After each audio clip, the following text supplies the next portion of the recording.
Hey there, sleuths. Welcome to the Detective's Den, your one-stop spot for unpacking mysteries, cracking cases, and diving deep into the unknown. I'm your name, and I'll be your guide on this investigative journey. Globe showing Europe, Africa. Now tell me, from which corner of the globe are you tuning in today? Drop your location in the comments below. Let's see just how far our detective network reaches. Chapter 1: The Midnight Telegram. The gaslights of Whitehaven Mansions cast a mellow glow upon the polished wood panels of Hercule Poirot's sitting room. Outside, London slumbered in a hush broken only by the distant rumble of late-night traffic. Inside, the famed Belgian detective sat in his accustomed armchair, legs crossed, smoothing his impeccably waxed moustaches with deliberate care. Beside him, Captain Arthur Hastings reclined on a chintz settee, reading the evening paper, its headlines all romance and scandal, nothing to stir even Poirot's ever-alert curiosity. At precisely 11 minutes past midnight, a sharp rat-tat at the door heralded the arrival of the hall porter bearing a telegram. Poirot thanked him with polite gravity, his precise features already registering that something unusual had disrupted the night's peace. With unhurried deliberation, he opened the envelope, his eyes skimming the urgent script within. Hastings leaned forward. "From Bath, by the look of it," he murmured. Poirot adjusted his cuffs and read aloud, his voice calm but charged with that subtle electricity Hastings knew so well. "Midnight, Marble Crescent, Bath. Lady Beatrice Hawke found unconscious among her antiques. Request your assistance immediately. Detective Inspector Arthur Allenby." Hastings sat up. "Good heavens, Lady Hawke? The celebrated collector of Oriental china?" "Exactment," Poirot confirmed, folding the telegram with methodical precision. "Her collection is renowned. Ming vases, delicate Satsuma cups, and a most exquisite blue and white chalice said to be unique in Europe." He rose, smoothing his dark tailcoat. "It appears that an accident, or perhaps something more sinister, has occurred in her home. Inspector Allenby implies urgency. We must depart at once." Hastings leapt to his feet. "Of course. Shall I pack a bag?" Poirot smiled gently. "Mon ami, we travel but for the night. Bring but your traveling cloak and," he paused, touching his moustache with a flourish, "your sense of adventure." Within the hour, the two friends boarded the sleeping car express bound for Bath. Hastings dozed comfortably, Poirot sat awake, elbows on the velvet window ledge, his keen eyes tracing the ragged line of lights as London gave way to Kentish countryside. His little grey cells, as always, were in motion. He pictured the grand crescents of Bath, the elegant portico of 12 Marble Crescent, and most vividly, the object of Lady Hawke's passion, her priceless chalice, fragile as a butterfly's wing. When the train glided into Bath Green Park Station at dawn, a thin mist clung to the lamplit streets, lending the Georgian terraces a dreamlike air. A hansom cab awaited, and inside, Inspector Allenby introduced himself with the nervous deference of a local who both revered and feared Poirot's reputation.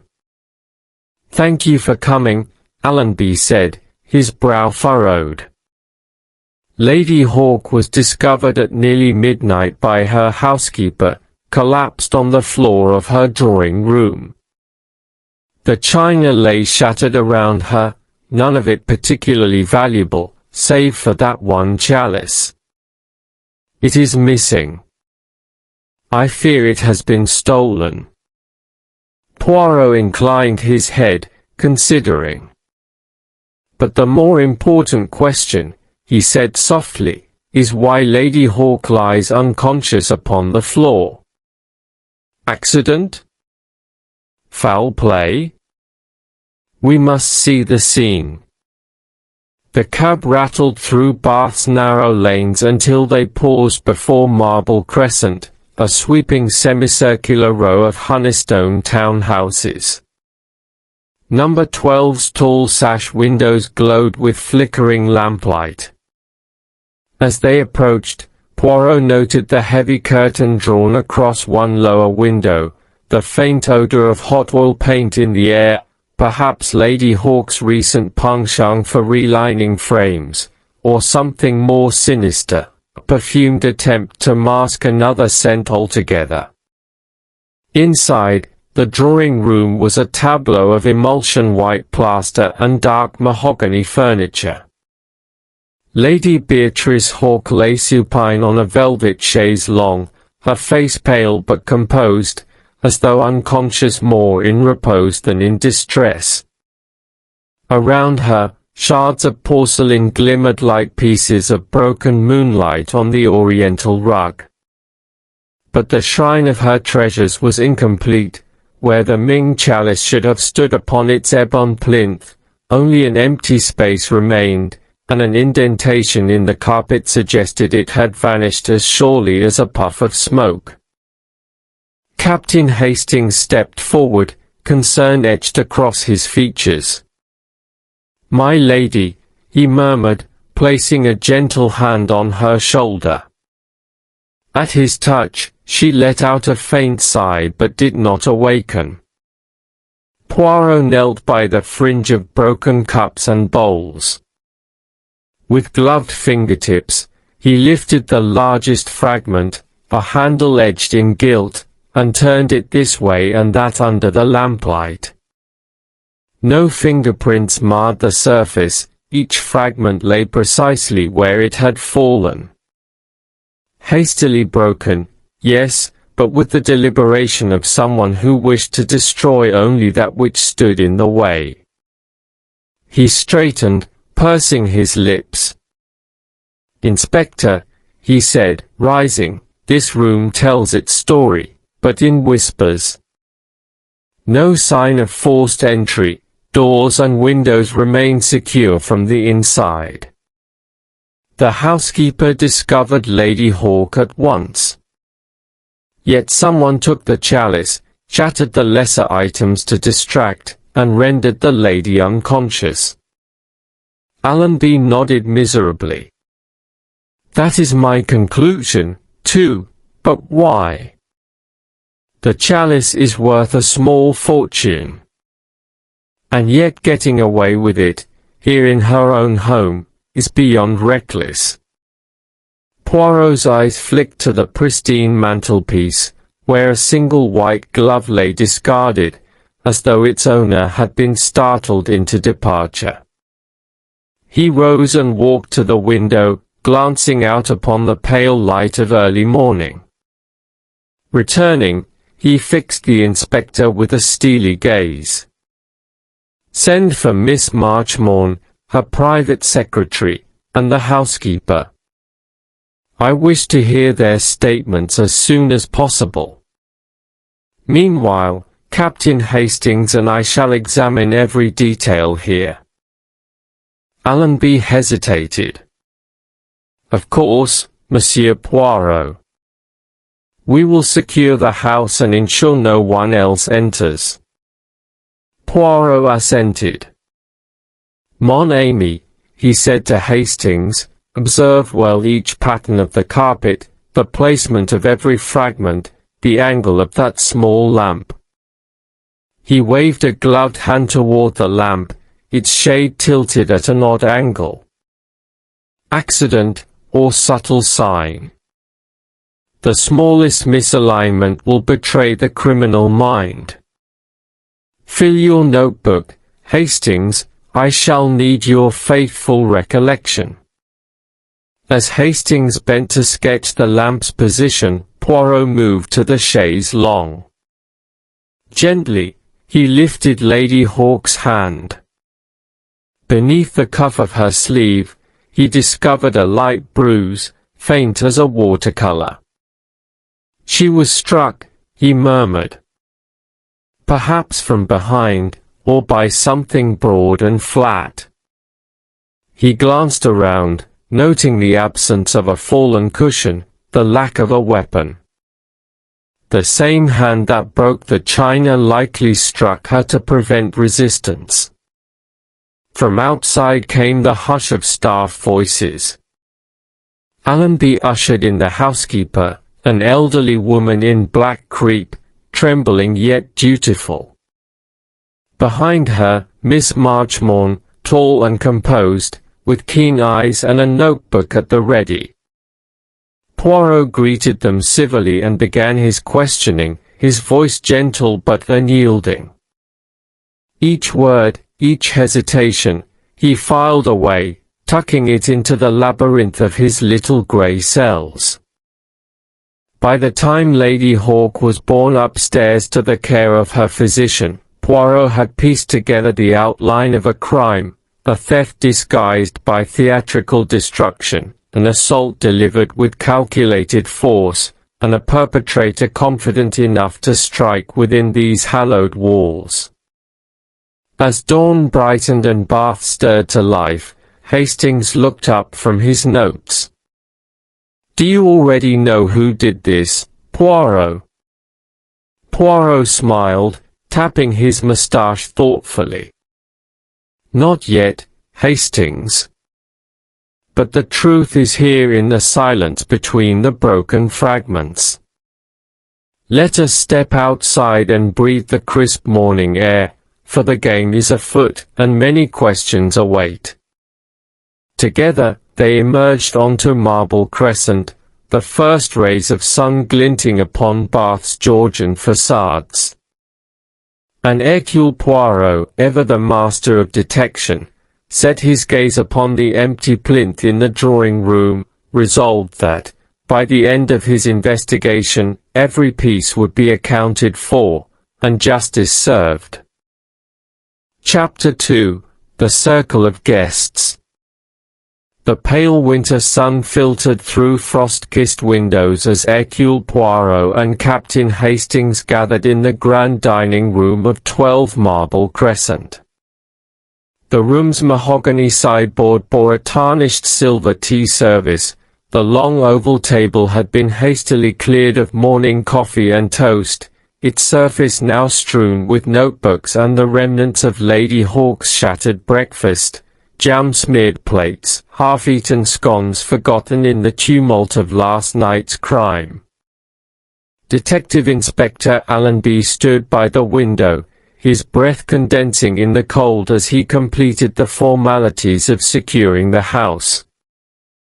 "All 4 invited guests have assembled in the drawing-room, sir," he announced to Poirot in an anxious whisper.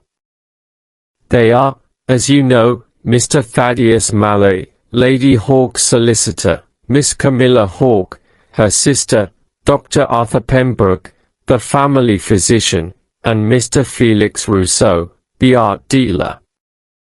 Poirot inclined his head, steepling his fingers. "Excellent. We shall proceed with the interviews in order of their arrival. Mon ami, will you kindly record their statements?" Hastings nodded, brandishing his notebook and pencil. The detective inspector ushered first Mr. Thaddeus Mallory into the room. Mallory was a middle-aged man of slender build, his dark suit impeccably tailored, his thin lips pressed into a tight line. He bowed formally to Poirot. "Mr. Mallory," Poirot began, "you have served Lady Hawke as solicitor for many years. I understand you were in her library until late last night. Mallory's eyes flickered. Yes, monsieur, until nearly 10 o'clock. We were finalizing revisions to her codicils. You will forgive me, but her health has been rather delicate these past weeks. I called Lady Hawke's private secretary, Miss Marchmorn, at 11 to confirm our plans for today, and then retired to my rooms. And you heard nothing amiss after you departed? He hesitated, clearing his throat. Nothing, no raised voices, no shattering glass. Marble Crescent is notoriously quiet. Poirot tapped his notebook. And the Chalice, Lady Hawke's prized Ming Chalice, was present in the library that evening. Yes. I inspected it to confirm its condition before leaving. It stood undisturbed on its plinth. Poirot nodded. Monsieur Mallory. You may go. Mallory offered a curt bow and departed. Hastings scribbled briskly, Mallory, last seen 10 p.m., library. No disturbances heard. Chalice present. Next was Miss Camilla Hawke. In contrast to her sister's composed grace, Camilla entered with an air of agitation, fingers twisting the fringe of her cheap wool shawl, eyes darting anxiously about the room.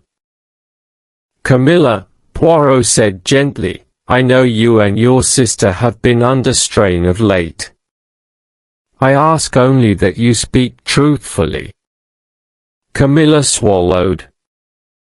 Yes, of course. Beatrice and I, we've had differences. She paused, drawing a shuddering breath. She refused to help me when I asked for financial assistance. My debts, they're considerable, monsieur, and I turned to her in desperation. Did you visit your sister last night? I was here, Camilla admitted. I came at 9 to ask again. We argued, I will not deny it. I left in tears, mad at her. But I would never harm her. The china, you know how she values each piece. She shuddered. If I had broken that chalice, I'd break every other thing first. Poirot watched her closely. And you heard nothing after you left? Just the wind rattling the windows, she said, her voice trembling. I didn't hear glass breaking. Hastings noted, Camilla, visited at 9 p.m. Argument, tears. No glass heard. Camilla faltered, then with a sudden composure she added, she had a visitor last night, Dr. Pembroke. They spoke privately after I left. Poirot's eyebrows lifted. Dr. Pembroke, you say? Not Inspector Allenby's list, Miss Hawke.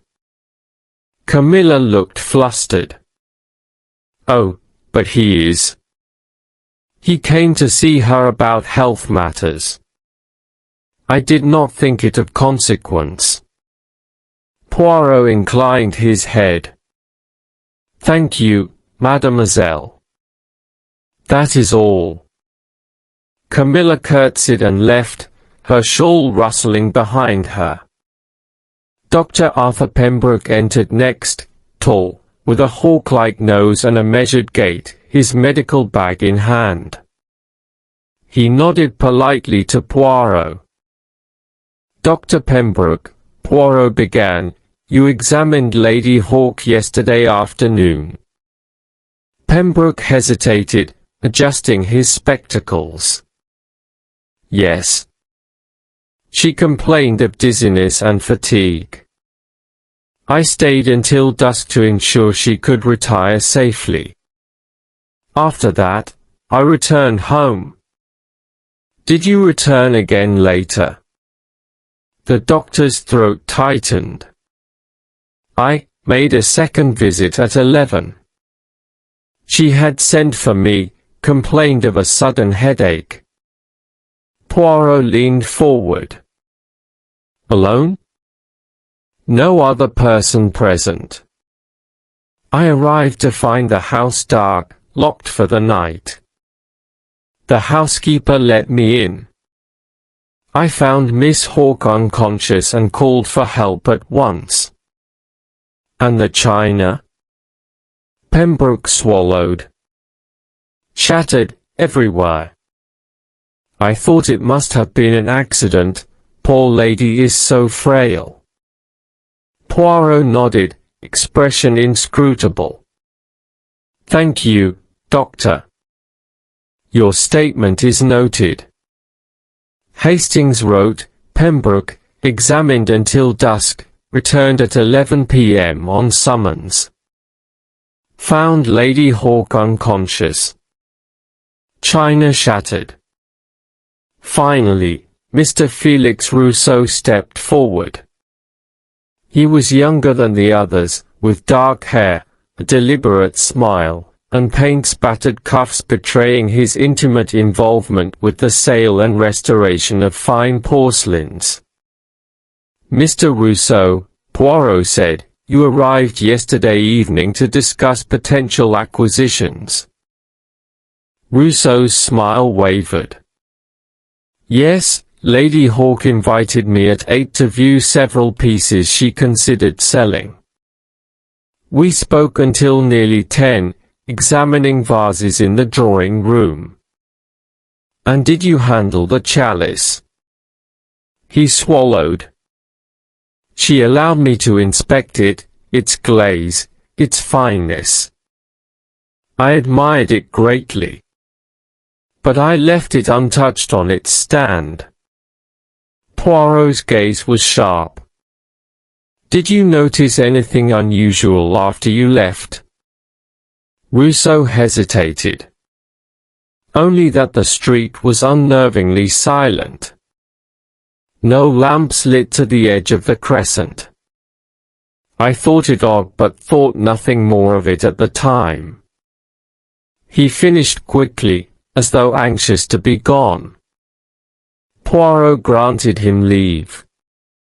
Hastings noted, Rousseau, viewed collection 8 to 10 p.m. Chalice handled briefly. Noticed street quiet. With the interviews concluded, Poirot rose. Mon ami, we now have 4 accounts. Mallory departed at 10, Camilla at 9, Pembroke arrived at 11, Rousseau left at 10. Each claims no knowledge of the shattering. Hastings sighed. It's a tangle, Poirot. Some tell the truth, some conceal it. But see how their stories interlock, Poirot said, tracing the timeline on the tablecloth with his fingertip. Pembroke's unscheduled visit at 11 contradicts Mallory and Rousseau, who claimed the house was silent and locked after 10. Hastings frowned. Camilla says she heard nothing, wind only, but she stormed out at 9. So if Rousseau was here until 10, she might not have heard him leave. Poirot tapped his moustache thoughtfully. Exactment. And consider, someone must have broken the lesser china to mask the theft of the chalice. That required time alone and undisturbed. He walked to the window, gazing down upon the soft curve of marble Crescent. The perp needed 3 things: access after the others left, the strength and calm to shatter and remove the chalice, and the stealth to strike Lady Hawke without witnesses. Which one of our guests possessed all three? Hastings opened his mouth, then closed it. We must examine the servants' statements next, he said. Poirot nodded. Yes, and the housekeeper's. But already I feel the smallest inconsistency. Pembroke's second visit, unannounced to Mallory and Rousseau, betrays too much. Yet the champion of porcelain, Mr. Rousseau, had the motive and means to seize the prize. And Camilla, her dead scream motive, but no means once her sister's house was locked.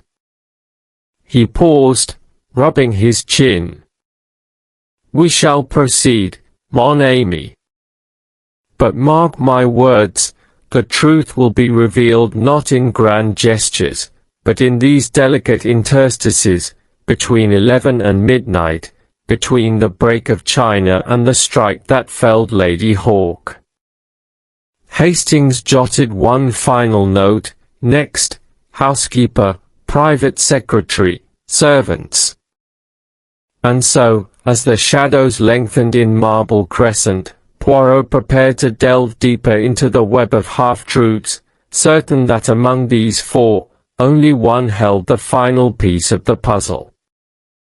Chapter 3: Footprints in the Dust.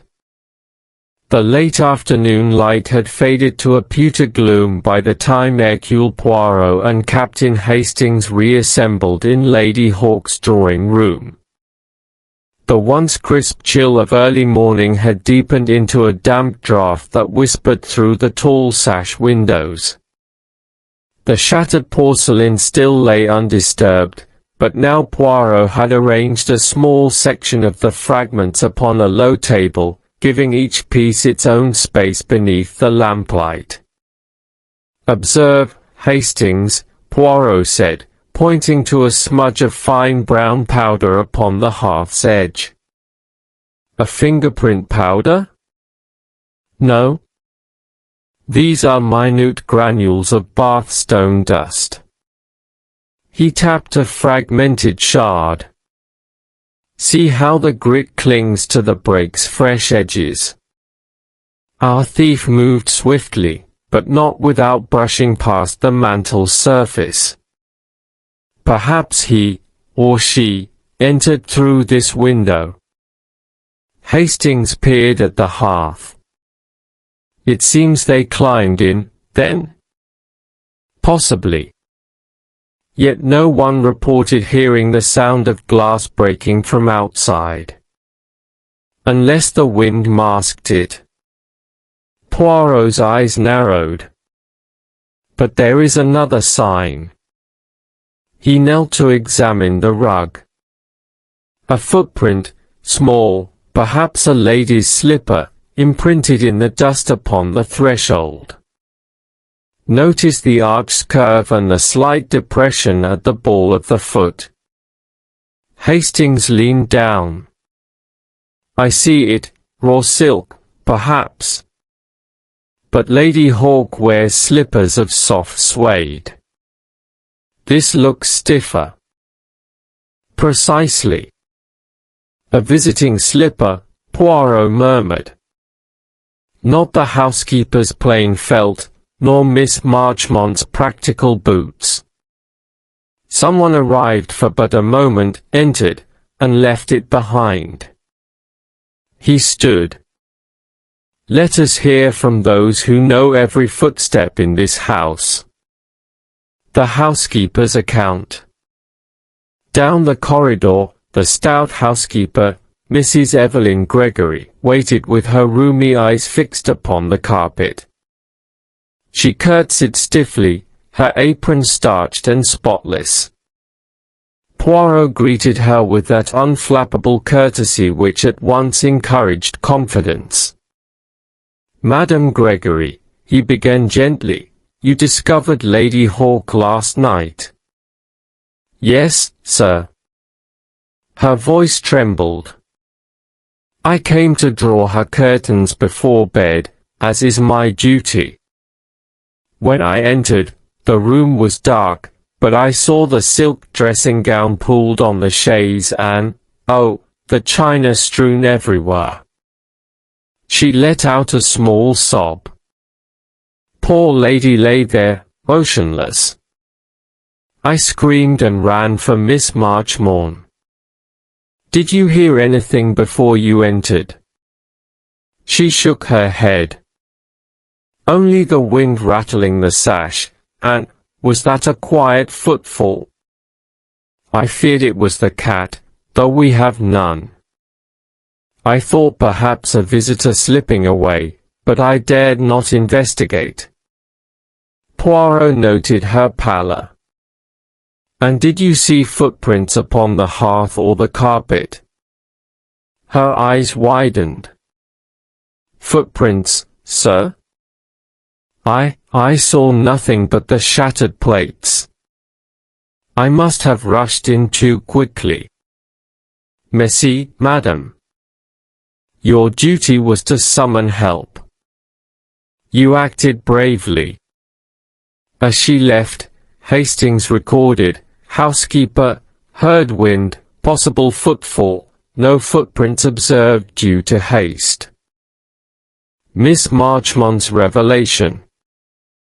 Next came Miss Seraphine Marchmorn, Lady Hawke's private secretary. Tall, composed, her dark hair swept back severely, she entered with a ledger clasped to her bosom. Poirot offered her a seat by the marble mantel. "Miss Marchmorn," he said, "you received Mrs. Gregory's call." She nodded. "At 11:05. I arrived within minutes and found Lady Hawke as described. The house was locked, I have the key. Yet the window beside the chaise," Poirot indicated the low sash, "bears no sign of damage." "No," Miss Marchmorn replied. "I did not notice any broken pane. I supposed the intruder entered through the front." Poirot cocked his head. "And you hold all the keys?" "All but the wine cellar door. I have the master keyring." "Very good.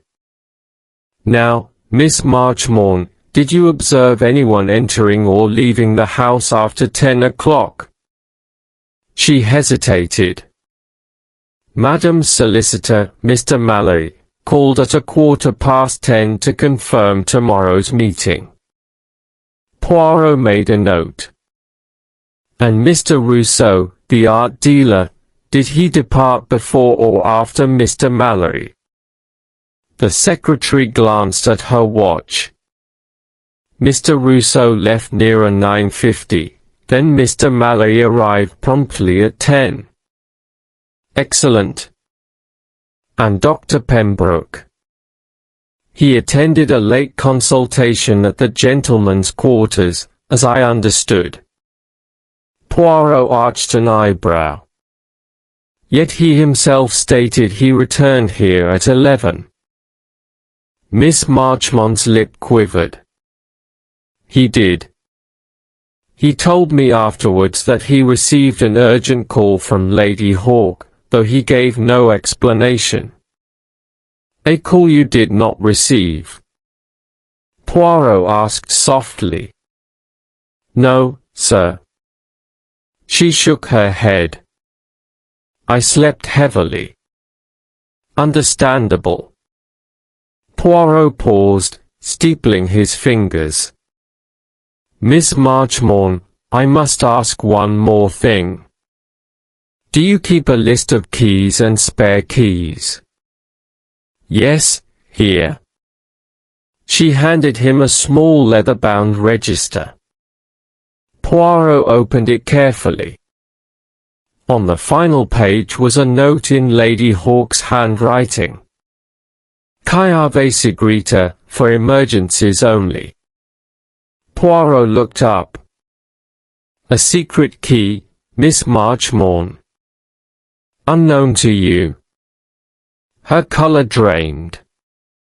I never saw that key in her hand. Messy. That will be all.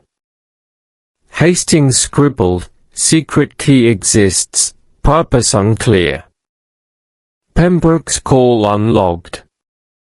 Mallory 10:15, Rousseau 9:50. Piecing together the timeline. Back in the drawing room, Poirot spread a folded piece of paper before Hastings.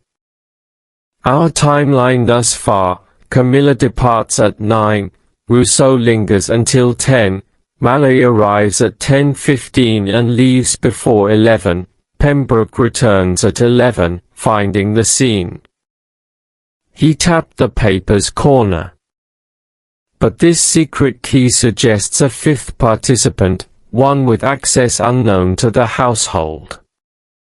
Hastings looked puzzled. Who else could have a key? Lady Hawke herself, of course, and perhaps another, whose name we have not yet heard. Poirot's eyes gleamed. Let us not overlook the maidstaff or perhaps the late-night gardener. Hastings frowned. The gardener at this hour. Strange things occur in Bath's moonlit gardens, Hastings. A new clue, the tipped lamp. Poirot turned to the low lamp beside the chaise. The silk shade lay lopsided, its metal bracket bent. He pressed his gloved fingertips to the lamp's base. The perpetrator struck Lady Hawke at this spot, noticed the small smear of rouge upon the bracket, as though their sleeve brushed against the lamp in haste. He lifted the shade and peered inside. Ah, see here, a fleck of ruby red glass, not from any known piece in her collection. He dropped it onto a clean sheet of paper. Later, Hastings, we shall compare this against her smaller vases. Hastings nodded, excitement stirring. The footprint, the rouge glass, the secret key, someone staged the scene precisely. Poirot balled his hand into a fist. And each fragment of evidence, however small, will lead us to the culprit. We must uncover who possessed that key, who wore that stiff slipper, and who left the rouge shard behind.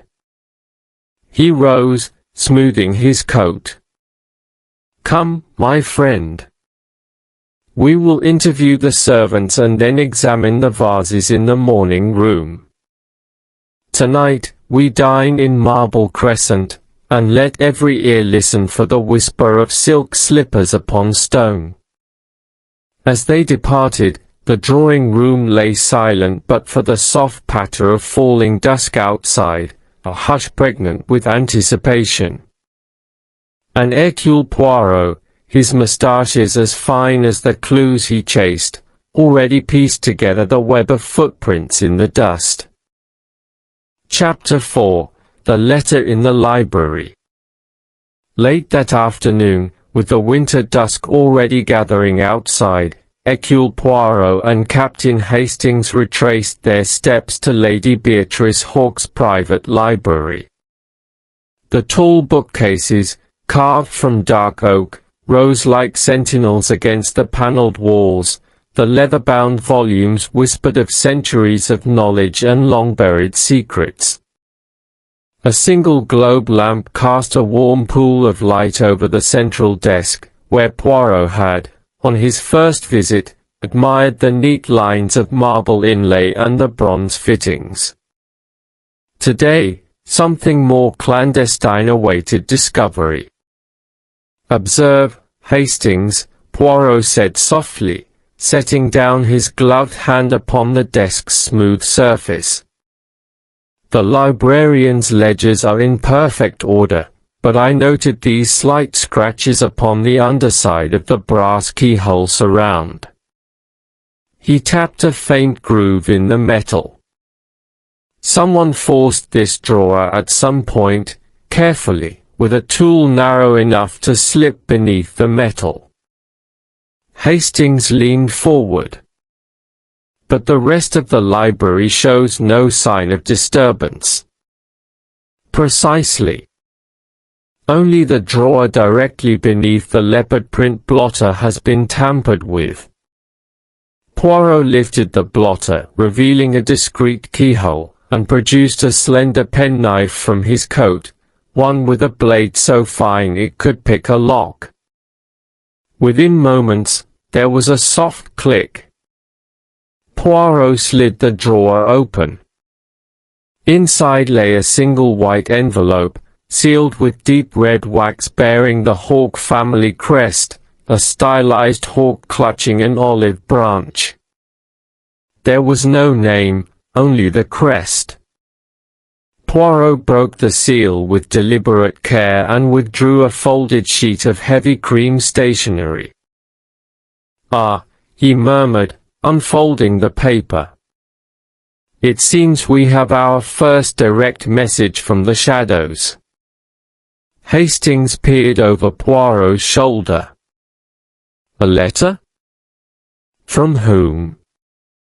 Poirot read aloud in his precise, measured cadence. "To Beatrice Hawke.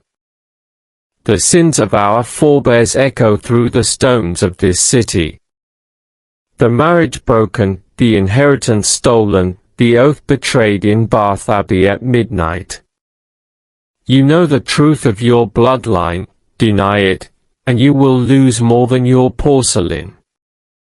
Keep the chalice hidden, or see what becomes of your legacy. S." He refolded the letter and laid it on the blotter. "Notice, Hastings, the reference to an ancient marriage in Bath Abbey. A scandal nearly 2 centuries old, yet someone fears its revelation. Whoever wrote S must be intimately familiar with Lady Hawke's family history." Hastings tapped his pencil against the desk. "Camilla? Mallory? The doctor?" "Perhaps," Poirot replied, smoothing his moustache. "But consider the language, inheritance stolen, oath betrayed. It implies the writer believes the Hawkes were wronged, that a marriage was annulled unjustly, and that a rightful heir was disinherited." He rose and crossed to a nearby cabinet. Retrieving a folio of genealogical charts, he spread it beside the letter. Lady Hawke is the last direct descendant of the Hawke line. The chalice itself was said to commemorate that forbidden union. If the writer sought to leverage her fear, then stealing the chalice would be a potent threat. Hastings studied the chart. "There's an empty line here, a child born in 1823 who disappears from records." "Exactly." Poirot's eyes gleamed. "A secret heir, hidden by scandal, perhaps implanted in another family, someone today." He turned back to the desk. "We must present this letter to Inspector Allenby, and to Lady Hawke if she is well enough.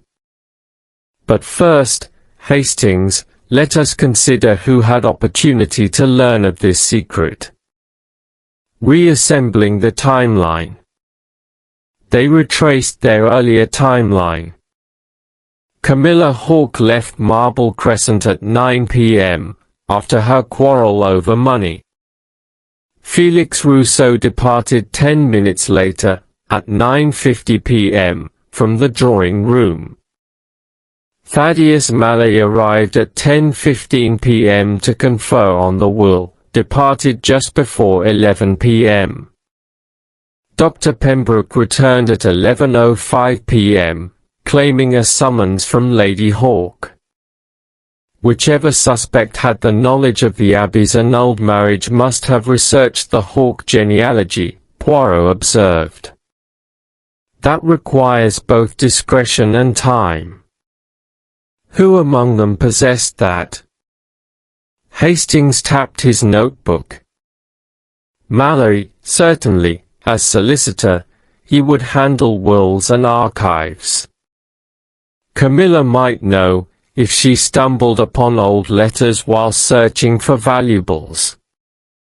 Rousseau, unlikely, unless he discovered it through business. Pembroke, only if Lady Hawke confided in him. Poirot nodded. Indeed. Mallory is a prime candidate. But let us confirm whether he alone has had cause to explore Lady Hawke's family papers. Confronting the solicitor. Moments later, they summoned Mr. Thaddeus Mallory to the library. The solicitor entered, bowing with a practiced air. Mr. Mallory, Poirot began, gesturing to the open drawer and the letter. You will recall this drawer was locked until recently. Yet you handle Lady Hawke's estate. Have you never unlocked it? Mallory's face paled imperceptibly. No, monsieur, I kept to the main archive. I had no reason to inspect that personal drawer. Poirot held up the letter. You recognize the Hawke crest, yes? Certainly, Mallory admitted, voice low. But the letter, I have never seen it. And yet, Poirot said gently, you likely know the story of the Hawke marriage scandal. Did you reveal it to anyone? Mallory's shoulders tensed. I advised against public exposure.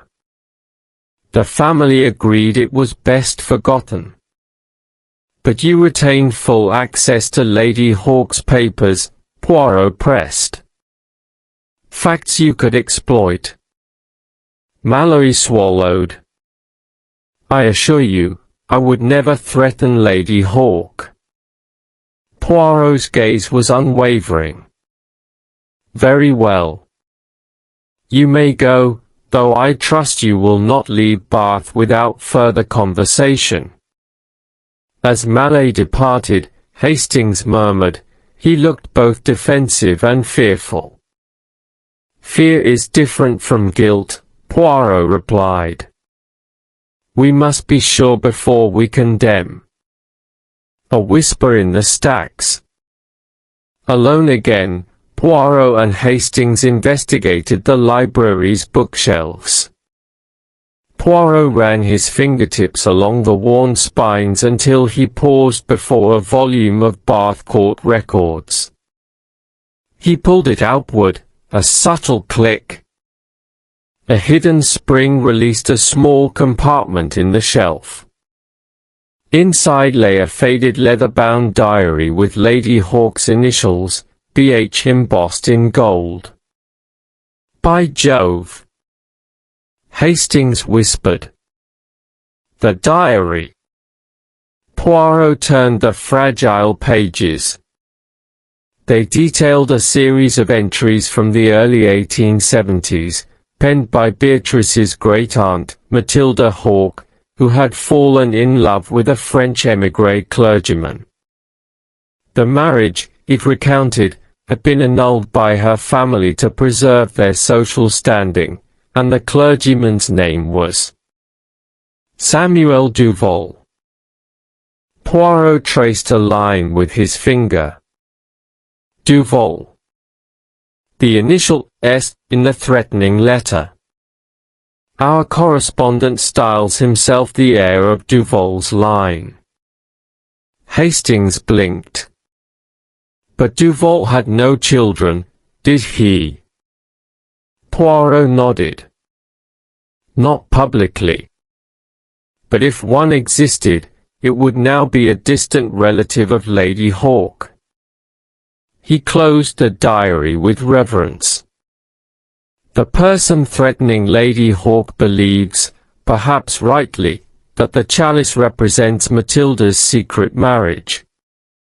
By seizing it and sending this letter, S aims to force Beatrice to relinquish her entire collection, or risk exposure.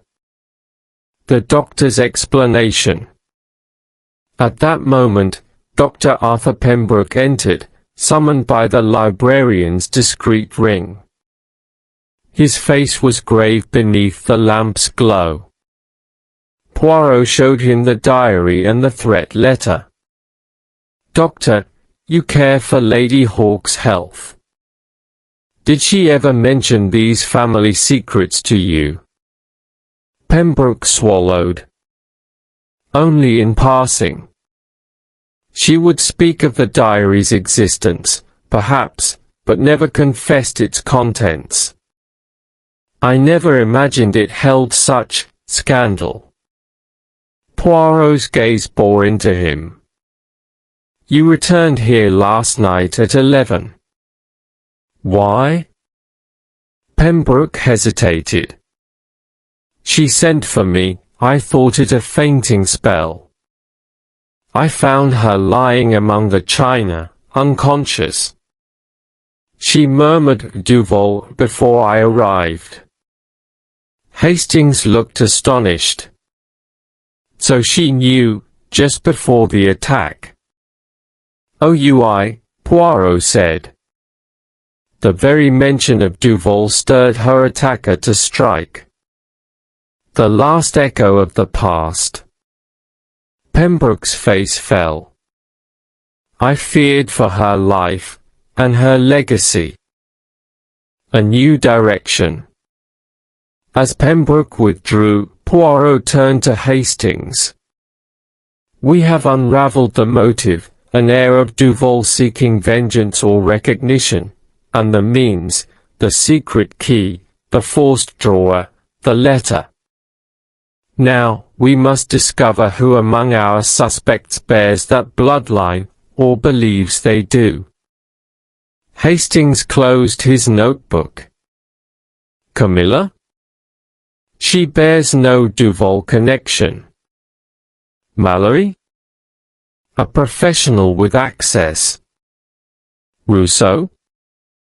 Unlikely." Poirot tapped the diary. "Yet whoever it is, they used the doctor's midnight visit as a cover. They knew he would be summoned when Lady Hawke collapsed. The footprint, too, a stiff slipper not belonging to any household member." He steepled his fingers. "Tonight, Hastings, we shall observe them at dinner. And watch closely for the flicker of guilt when we mention Bath Abbey and Samuel Duval." Hastings sighed. "The game thickens, Poirot." "And so it must," Poirot replied, "for the truth is a tapestry woven of old betrayals and new ambitions, and only by pulling at each thread may we discover the face of S." Chapter 5. Under silvered moonlight. The hour was nearly 10 when Poirot dispatched a brief note to each of the 4 principals, requesting their presence in Lady Hawke's conservatory, for an urgent clarification of the facts. The house was hushed, its corridors lit by tapering candles whose flames flickered on the polished parquet. A slender moonbeam, filtered through the high windows, laid a pale wash of light over the conservatory's palms and orchids, lending the scene an otherworldly quietude. One by one, the guests arrived, guided by the butler. First came Camilla Hawke, her cheeks still flushed from the day's embarrassment. Next, Felix Rousseau, elegant in evening dress but with paint-etched cuffs that betrayed his daytime trades. Then Thaddeus Mallory, impeccable yet visibly wary, and finally Dr. Arthur Pembroke, whose hawk-like gaze flicked from face to face as though expecting a trap. Poirot stood at the head of a low table, his little black moustaches curved ever so slightly upward. Mesdames, Messieurs, he began, his voice perfectly pitched to carry over the conservatory's silent audience, we are upon the threshold of truth. I thank you for attending at such an hour. Pray, be seated. He motioned to a semicircle of gilded chairs. Each guest seated themselves with an air of reluctant deference. Poirot's dark eyes swept the room. He allowed the silence to stretch, then continued. Our inquiry has revealed the following: a stolen Ming chalice, a broken assemblage of lesser porcelain, a threatening letter referencing Samuel Duval, and a forced drawer in Lady Hawke's library, unlocked by a secret key. In addition, a solitary footprint in raw silk slipper upon the hearth, and a shard of ruby-red glass remnant upon the lamp bracket. He paused, letting each detail sink in. Camilla's face paled. Rousseau drew in a measured breath. Mallory's lips thinned. Pembroke remained inscrutable. Poirot tapped a gloved fingertip against the marble tabletop. These facts, presented together, narrow our circle considerably. The thief required intimate knowledge of this house, its schedule, and its secret key, knowledge possessed by precisely 5 people: Lady Hawke herself, her sister Miss Camilla, her solicitor Mr. Mallory, the doctor, and the art dealer. He let that statement rest before continuing with gentle emphasis. Yet Lady Hawke is innocent, and thus we exclude her. Miss Camilla left at 9, before the glass was broken under cover of wind. Mr. Mallory departed before the secret key was used, and observed no disturbance. Mr. Rousseau handles porcelain daily but knew nothing of the family's secret drawer. Which leaves only one who both comprehended the Duval threat and had occasion to summon Lady Hawke at 11, Dr. Pembroke. A shudder of shock passed over Dr. Pembroke's face. He cleared his throat. Monsieur Poirot, you mistake.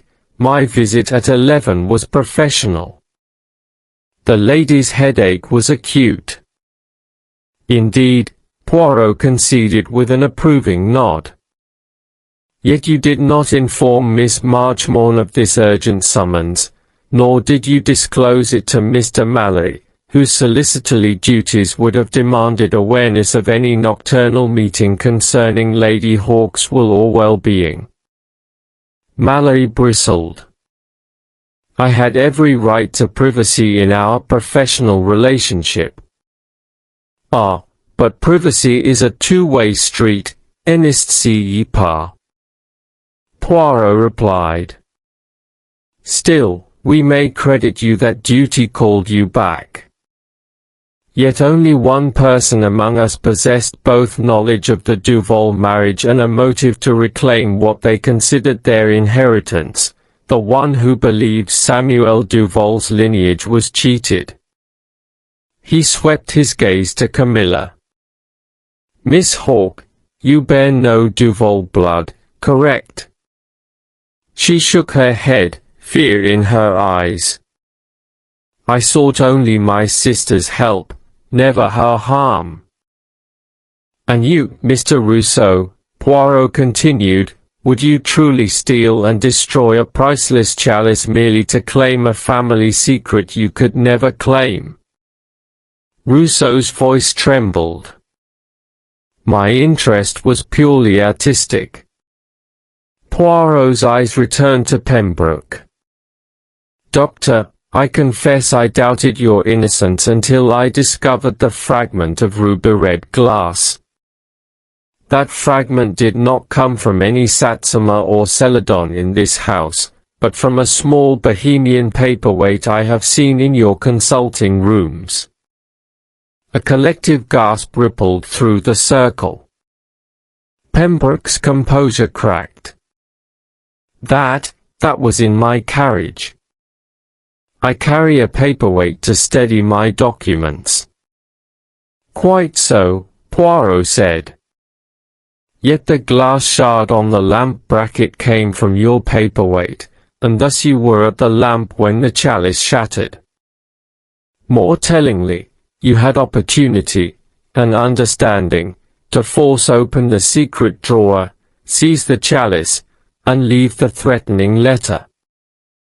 Dr. Pembroke rose, voice unsteady. Monsieur Poirot, you accuse me of betrayal, of a crime most vile. He ran a hand through his hair. Yes, I knew of Duval's bond to this family. Lady Hawke, Beatrice, once spoke to me of this forbidden marriage, trusting me with confidences. I believed I was the last Duval heir. Your belief? Mallory interjected sharply. The family tree shows no Duval descendants. Pembroke's shoulders slumped. It shows none, officially. But I found the lost baptismal record of Matilda Hawke's daughter, born of Duval, hidden in a forgotten archive. I believed myself entitled to that chalice, and to my ancestors' claim upon the Hawke name. Poirot inclined his head, acknowledging both motive and confession. And so you stole the chalice, intending to use it as leverage to force a renegotiation of Lady Hawke's will. Pembroke's eyes shone with anguish. I meant no permanent harm. I only wished to reclaim what was rightfully mine. But when she discovered me removing the chalice, she cried out, so I struck her, intending only to stun. He closed his eyes, as though reliving the moment. I never intended death. I scattered the lesser porcelain to mask the chalice's absence, and left the footprint in my stiff evening slippers. A hush fell. Camilla stirred. You knew of her trusts, and yet you betrayed them. Rousseau and Mallory looked on in stunned silence. Poirot regarded Pembroke with measured compassion. Monsieur, you will answer to the law for your deed. Yet your betrayal was born of love for your bloodline and the betrayal of your professional oath. Dr. Pembroke bowed his head, the enormity of his actions weighing upon his shoulders. Outside, a wind rose, rattling the conservatory windows. The moon slipped behind a cloud, casting the room into sudden shadow. Mon ami, Poirot said to Hastings as he offered his arm to the doctor, even in the darkest of nights, the smallest of lights, the red glass shard, the secret drawer, the silken footprint, serve to guide us. Hastings closed his notebook with a sigh. Poirot, your little grey cells never cease to astonish. Poirot permitted himself a modest smile. And now, Hastings, let us deliver Dr. Pembroke into the hands of justice, and restore Lady Hawke's chalice to its rightful place. As they departed the conservatory, the moon re-emerged, silvering the shattered porcelain in the drawing-room below, a silent testament to crimes both ancient and new, and to the unerring clarity of truth under silvered moonlight. Chapter 6, Justice at Dawn. The hush of early morning lay thick over Marble Crescent when Detective Inspector Allenby returned to Lady Hawke's drawing-room with Dr. Arthur Pembroke in custody. Dawn's pale light filtered through frosted windows, illuminating the scattered porcelain fragments. Pembroke, his hands restrained but his expression composed, met Poirot's gaze with a sombre nod. Monsieur Poirot, Allenby began, his voice low, we will take Dr. Pembroke to the station for formal charges. Is there any further evidence you wish to add? Poirot shook his head, pressing a gloved fingertip to his mustache. No, mon ami. The confession, the red glass shard, the forced drawer, all point conclusively to his guilt. He stepped closer to Pembroke, whose crisp medical coat was slightly rumpled. Doctor, I regret that your talents were misused for such a deed. Nonetheless, justice must be served. Pembroke inclined his head in acknowledgement. I accept my fate. With that, Allenby led the doctor away, the echo of polished boots fading into the corridor. Poirot stood for a moment, studying the empty space where Pembroke had knelt only hours before. Then, turning to Captain Hastings, he said softly, the law has its course, mon ami. And now we must attend to Lady Hawke. A quiet audience. Lady Beatrice Hawke's suite lay beyond a pair of heavy oak doors. Her private physician stood guard at the threshold. Poirot entered first, hat in hand, followed by Hastings. The room was warmed by a small fire, and the faint smell of lavender drifted through the air. Lady Hawke sat in a high armchair, wrapped in a woolen shawl, her cheeks rosy with life. On a side table beside her rested the recovered Ming chalice, wrapped in a velvet cloth. She looked up as they entered, managed a faint, grateful smile, and murmured, "Thank you for seeing me." Poirot bowed deeply. "My lady, it gladdens me to find you restored to health." He gestured to the chalice. "Your prized possession has returned unscathed." Hastings stepped forward and gently unwrapped the velvet. The chalice gleamed in the morning light, its intricate cobalt patterns unchanged by its brief exile. Lady Hawke's fingers trembled as she traced the gilded rim. "It is as though it never left," she whispered. Her gaze turned to Poirot. "I cannot express my gratitude. You have recovered more than china, you have rescued my peace of mind." Poirot offered a small, carefully measured smile. "It was most unjust that your treasured heirloom and your safety were jeopardized in the same moment." He inclined his head. "The truth, however unpleasant, has emerged, and justice will follow its due course." Lady Hawke rose, steadying herself on the arm of her chair. "Dr. Pembroke. I feel betrayed." Her voice wavered with emotion. "He was my physician, my friend." Poirot's eyes softened. "Betrayal is a bitter draught, my lady."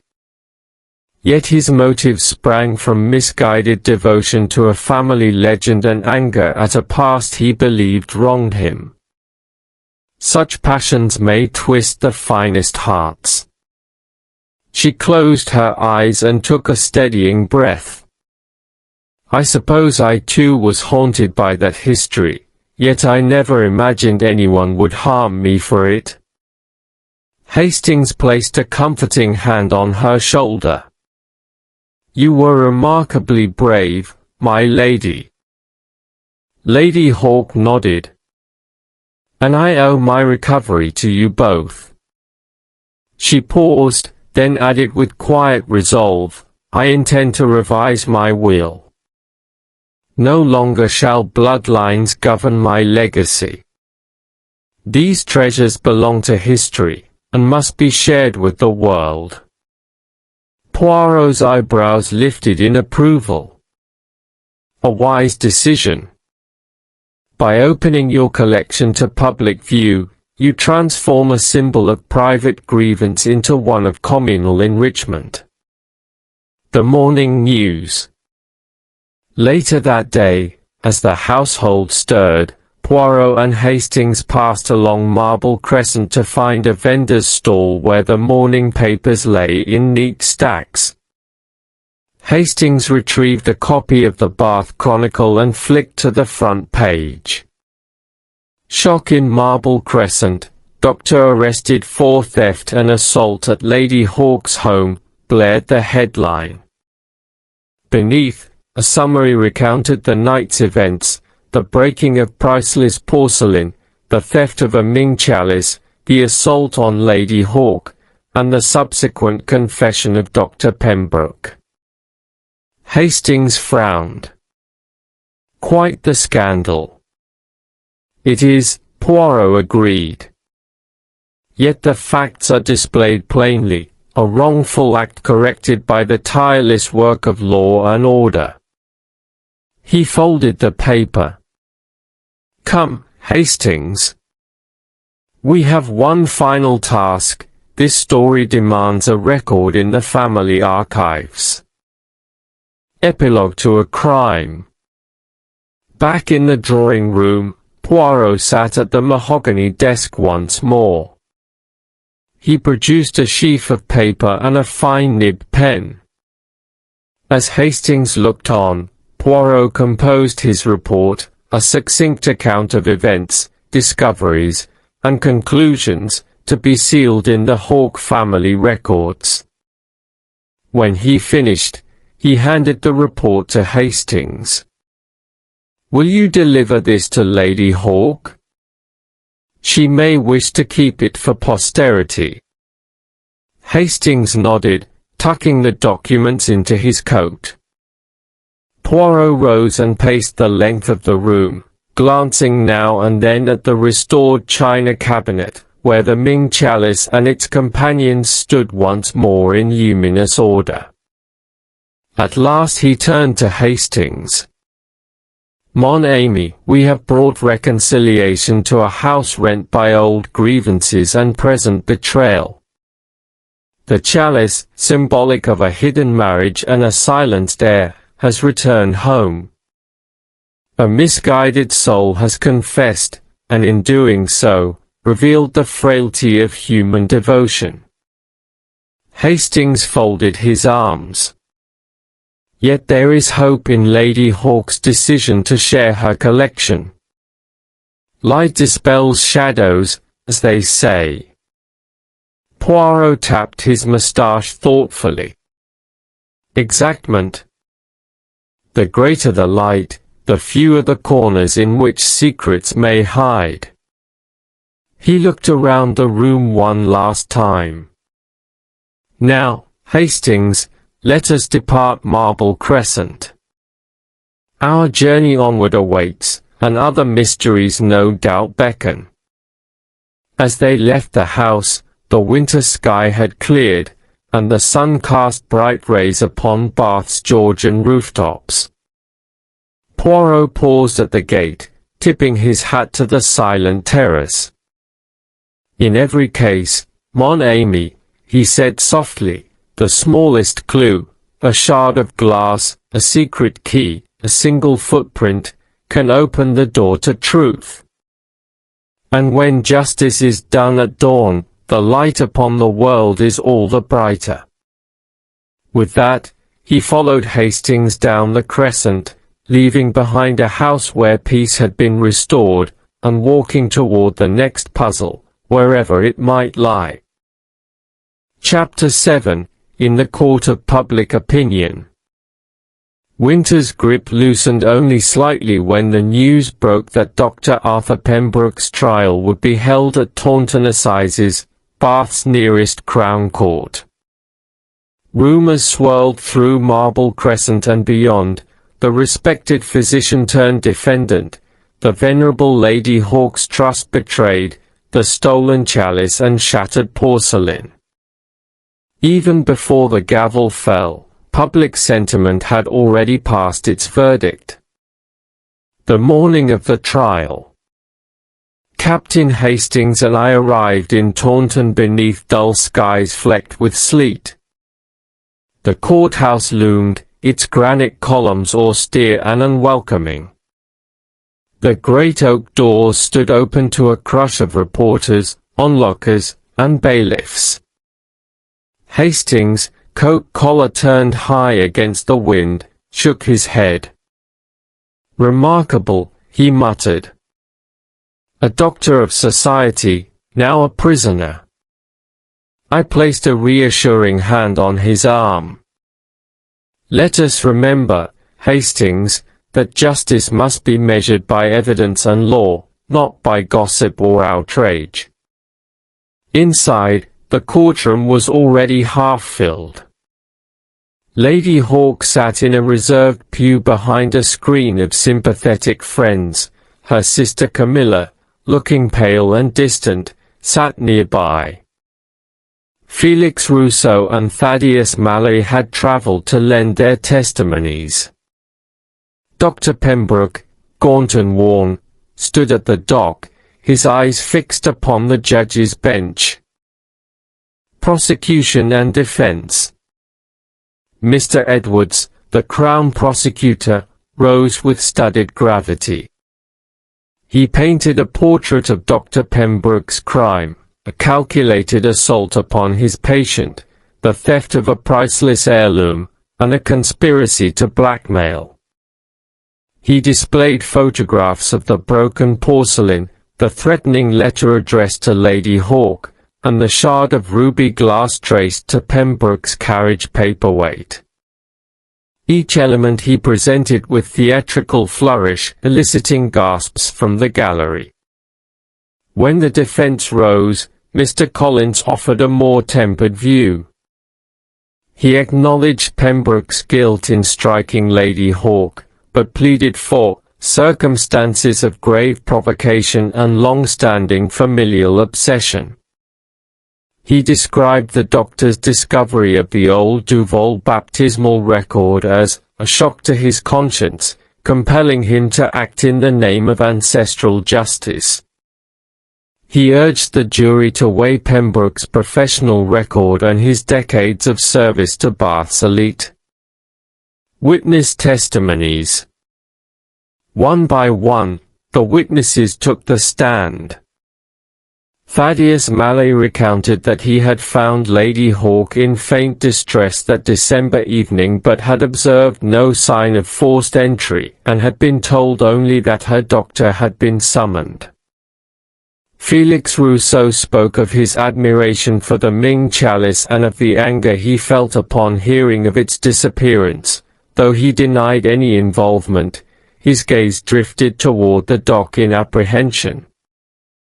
Camilla Hawke gave a calm, impersonal account of her earlier quarrel with her sister, emphasizing that money, not love, had driven their disagreement, and insisting she bore no malice beyond frustrated desperation.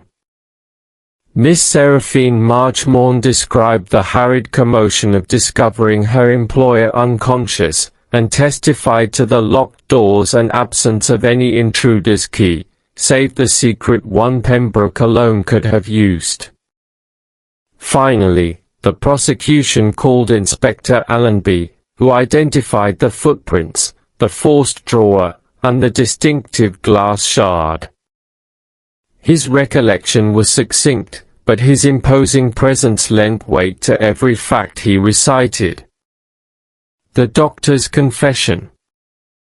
When Dr. Pembroke was called, he met the jury's eyes with a composed steadiness rare in such circumstances. He spoke in low, even tones. "Members of the jury, I make no excuse for my act of violence, nor for the theft of the chalice. I was driven by a belief that my forebear, Samuel Duval, was unjustly cast out from the Hawke lineage, and that the vessel before you symbolized that betrayal. I thought I could reclaim it and coerce my patient, Lady Hawke, into restoring what I believe to be my rightful heritage. I struck her in a moment of panic, and I scattered the lesser porcelain to conceal my deed. I accept full responsibility." His confession, delivered without rancour or contrition for his motive, filled the courtroom with an awkward hush. Summing up and verdict. Both counsels summarized their positions. The prosecutor reminded the jury that under the law, passion born of misplaced loyalty is no defense against assault and theft. The defense urged them to consider mitigation in recognition of a man whose life's work was to heal and whose sole crime was an act of deluded conscience. As the jury withdrew, Lady Hawke rose quietly, crossing to the dock screen. She laid a single white rose atop it, silent forgiveness, if not absolution. Pembroke bowed his head, tears glistening in his eyes. An hour later, the jurors returned. The foreman stood, voice firm. "We, the jury, find the defendant, Dr. Arthur Pembroke, guilty as charged." A collective intake of breath swept the room. Pembroke closed his eyes, jaw set. The judge pronounced the sentence, 8 years penal servitude, a merciful figure, given the gravity of wounding a patient and desecrating a treasured heirloom. Aftermath in Bath. Outside, the gates of Taunton Assizes gave way to a frenzy of reporters. Hastings and I escorted Lady Hawke to the carriage that awaited her. She was quiet, but when Hastings offered his arm, she squeezed his hand gratefully. "Your forgiveness moved him," she murmured. "He would have borne a heavier sentence had I condemned him openly." "Your gesture was noble, my lady," I replied. "Mercy tempered justice, a principle as old as law itself." Camilla stood by the carriage steps, looking lost in thought. I passed her my visiting card. "If you ever need counsel or comfort, you may call upon me, Miss Hawke." She nodded, tears gathering. "Thank you." A new chapter. Back at Marble Crescent, the drawing room stood silent, its windows catching the last of the winter sun. I placed a fresh white rose in a small vase, the same simple bloom Lady Hawke had laid at Pembroke's feet. Hastings closed the curtains, leaving only the covert glow of the lamp over the Chalice's empty plinth. "Poirot," Hastings sighed, "do you think she will follow through on her plan to share her collection with the public?" I regarded the lone bloom. "I am confident she will, Hastings. She has found in tragedy the will to transform private pain into collective benefit. The chalice may rest in a museum, its history unveiled to all." Hastings smiled. "A fitting end to a tangled tale." "And so," I said, smoothing my coat, "we must prepare for our next case. But let us carry with us the lesson of this one, that even in acts born of vengeance, there lies the potential for understanding and, ultimately, redemption." As we stepped into the crisp air of Marble Crescent, the tranquility of Bath enveloped us once more, its secrets laid bare, its justice meted with both firmness and compassion, and its treasures safe for future generations to admire under an open sky. Chapter 8: Dawn of New Beginnings. Spring unfurled its gentle warmth over Bath as the events of Marble Crescent receded into history. The pale blossoms on the laburnum trees trembled in the soft breeze, and the city's Georgian facades glowed with fresh light. Within Lady Beatrice Hawke's drawing-room, once the scene of shattered porcelain and whispered menace, tranquility had been restored. Sunlight danced upon the polished mahogany surfaces, and the restored Ming chalice, now safely encased behind glass, occupied its honored place at the center of her celebrated collection. A public legacy. Early one clear morning, Lady Hawke stood upon the dais of the new museum wing at the Bath Historical Society. A modest crowd gathered on the marble steps below. Invitations had been sent far and wide. Among the guests were scholars, collectors, and townsfolk alike, eager to glimpse her treasures and learn the stories they bore. Beside her, Captain Hastings and I exchanged pleased glances, witnessing the culmination of her resolve. Lady Hawke raised her hand. "Welcome, friends and neighbors," she began, her voice steady and resonant. "These walls house not only porcelain and paintings, but the histories of lives lived, loves lost, and lessons learned. By sharing them, I offer this gift in memory of the trials we have endured, and in hope for the future." She gestured to the shimmering row of display cases.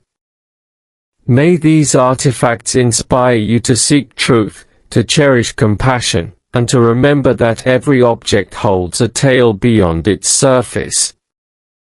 A ripple of applause rose among the assembly. Hastings nudged me softly. "She's radiant," he whispered. "Truly at peace." I inclined my head. "She has transformed personal pain into a gift for the community. A most fitting tribute. Reconciliation and renewal."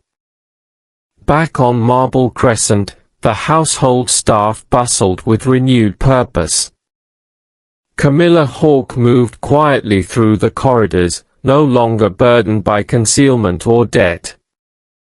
Her relationship with her sister had thawed into affectionate candor. They shared morning tea in the conservatory, speaking of plans for future exhibitions and charitable lectures. One afternoon, I found Miss Camilla tending a pot of hyacinths in the small courtyard garden. She paused at my approach, brushing soil from her gloves. "Captain Hastings told me you wished to speak with me," she said, offering a shy smile. "Indeed," I replied. "I wish to commend you on your courage and openness. Bath society has already begun to heal the rifts this scandal created, thanks in no small part to your honesty." Camilla's eyes glistened. "I owe my sister my life's renewal, and to you, Monsieur Poirot, for uncovering the truth without casting blame where none was due." She made a sweeping gesture through the garden. "We have a fresh start. Shall we not seize it?" "I could not agree more," I said, heartened by her optimism. "And you have my continued support, should you ever need it." Redemption and reflection. Meanwhile, Dr. Arthur Pembroke served his sentence at Dartmoor, the weight of his transgression tempered by Lady Hawke's public pardon. Word reached Marble Crescent that he maintained a quiet dignity among his fellow inmates, his medical expertise occasionally called upon to aid the infirm. Though his career lay in ruins, Pembroke found solace in routine and reflection, his misguided actions now a cautionary tale. In early May, Hastings and I rode along the Kennet and Avon Canal, en route to visit Pembroke under the Prisoners' Rescue Act, which allowed select visitors. The journey's still waters reflected budding greenery, and Hastings hummed a cheerful tune.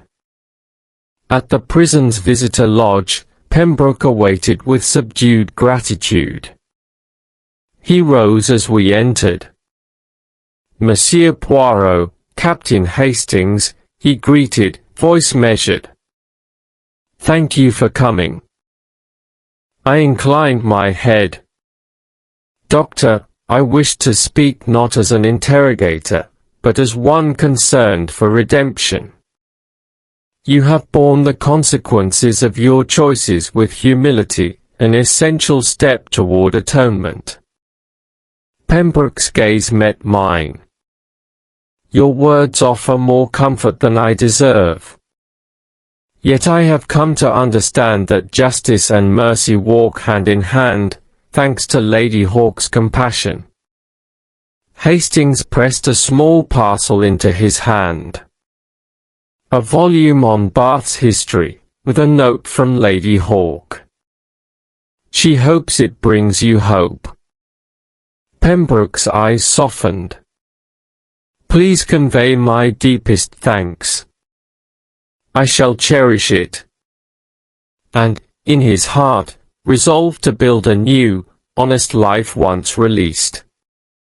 The detective's farewell. As summer approached, I prepared to depart from Bath. My work in London beckoned, and Hastings and I had agreed to reunite with friends in the metropolis. On my final evening in Marble Crescent, the two of us strolled beneath the linden trees along the Crescent's curve. Hastings sighed, hands in his coat pockets. "Poirot, it feels as though we are leaving behind a friend's home, not simply a case concluded." I paused, gazing at the illuminated windows of Lady Hawke's house, the soft glow of a lamp like a beacon of resilience. "Every case leaves its mark, mon ami, upon the people we serve and upon our own hearts." Here, we witnessed sorrow transformed into generosity, betrayal met with forgiveness, and secrets brought to light for the good of all. He looked at me, a smile breaking across his face. "And through it all, your little grey cells shone the way." I allowed myself a modest smile. "And your steadfast companionship ensured we never lost our footing." He bowed in mock solemnity, and I bowed in return. A legacy beyond porcelain. The following morning, the sun rose high, casting its golden rays along the glittering Avon. My carriage awaited at Bath Green Park Station, and I stood upon the platform, valise in hand. Hastings clasped my arm. "To London, Poirot." "Indeed," I replied, taking one last look at the city I had come to admire. "But let us carry with us the spirit of Marble Crescent, proof that when truth, justice, and mercy converge, they light a path toward renewal." As the whistle of the express sounded, I stepped aboard. The carriage rocked gently as it pulled away, Bath's rolling hills receding into the distance. Through the window, I glimpsed Hastings raising his hat, and I returned his salute with a poised tilt of my bowler. And thus, the chapter closed on a tale of porcelain and passion, of secrets and sacrifice. Yet in its wake remained a legacy far greater than any chalice, the knowledge that even the deepest fractures can be mended by empathy, that the threads of history, once untangled, can weave a brighter future, and that the quiet courage to seek and speak the truth endures beyond every trial.